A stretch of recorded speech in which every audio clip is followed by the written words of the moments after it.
If you have ever experienced the heaviness of self-doubt immediately following inspired intuitive knowing, then this message is just for you. Welcome back to another morning shower aha moment. My name is Suzanne and I am your intuition coach. So how is it that self-doubt takes center stage as soon as you have some insight into your life? I mean, what happens to you in that very moment after you receive inspiration or after you sense your inner wisdom? You know that those whisperings of knowings to take that job, or call that friend that you have been meaning to call, or write down that creative or innovative idea or insight. What happens? Well, most of us rationalize the intuition away with self-doubt.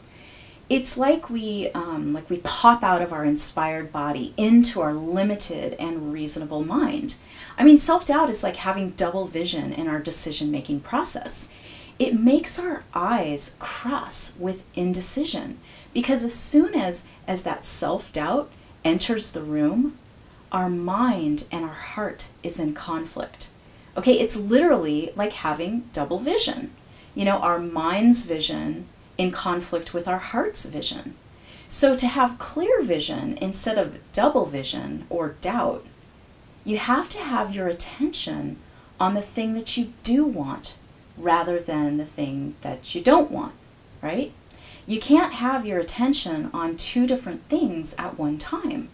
I mean, you can't have an inner knowing and also be telling yourself all the reasons why that inner knowing is wrong.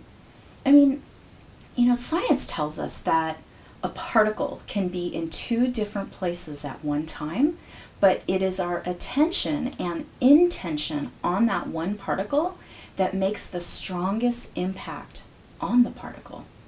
So when you are putting all of your focus on your self-doubt, mind chatter, you will be cutting yourself off from success. It is a vibrational impossibility to be in resistance to something and also want it at the same time. I mean, from my experience, double vision sucks, okay? Clear vision is what we want. So what can you do when self-doubt creeps in and you want a clear vision? Well, first of all, realize that feeling stuck is a classic symptom of self-doubt. Okay? As soon as you sense a perceived threat to the status quo of your life, you will recognize this threat as an obstacle or a challenge, and that will stop you in your tracks, and you will immediately go into the mind chatter of downward spiraling thoughts and second guessing, such as, you know, I can't do it. Other people can do it, but I can't. I need money to do it. I don't have the resources, and you know, really any other excuse that your mind can make up to stop you from carrying out your intuitive knowing.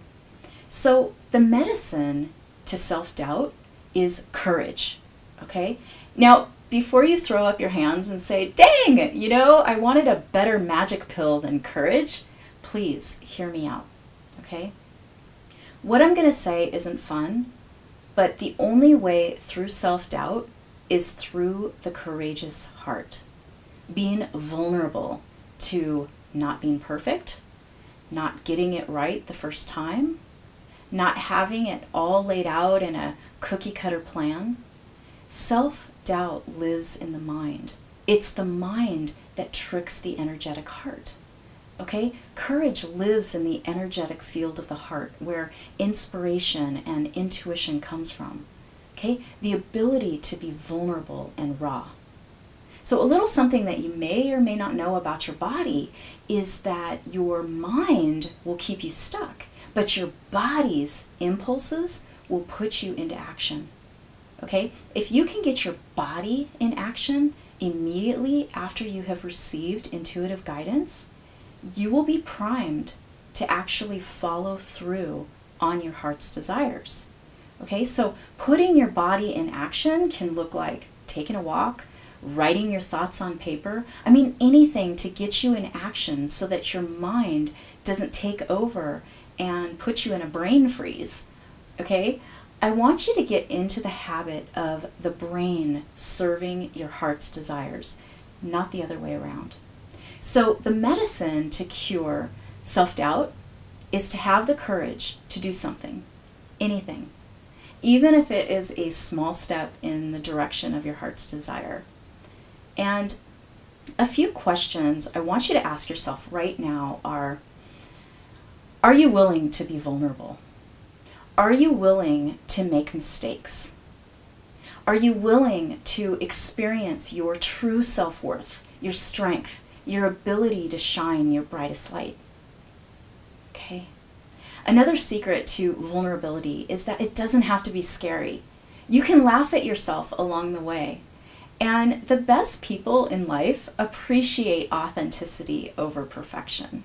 And you know, some people still like the masks, but you don't want to be wasting your precious time with those kinds of people, right? With vulnerability comes strength. And with strength comes clear vision. And with clear vision, you begin to really see you and you come alive. So there you have it. If this message touched your heart and you would like to share the love, give it a big ol' thumbs up. And you can also get in touch with me at revivewithenergy.com, where you and I can connect with private one-on-one intuitive coaching sessions. And until next time, really build some courage by being willing to let go and just laugh a little. Laugh at yourself. Okay? Till next time. See you later. Bye-bye.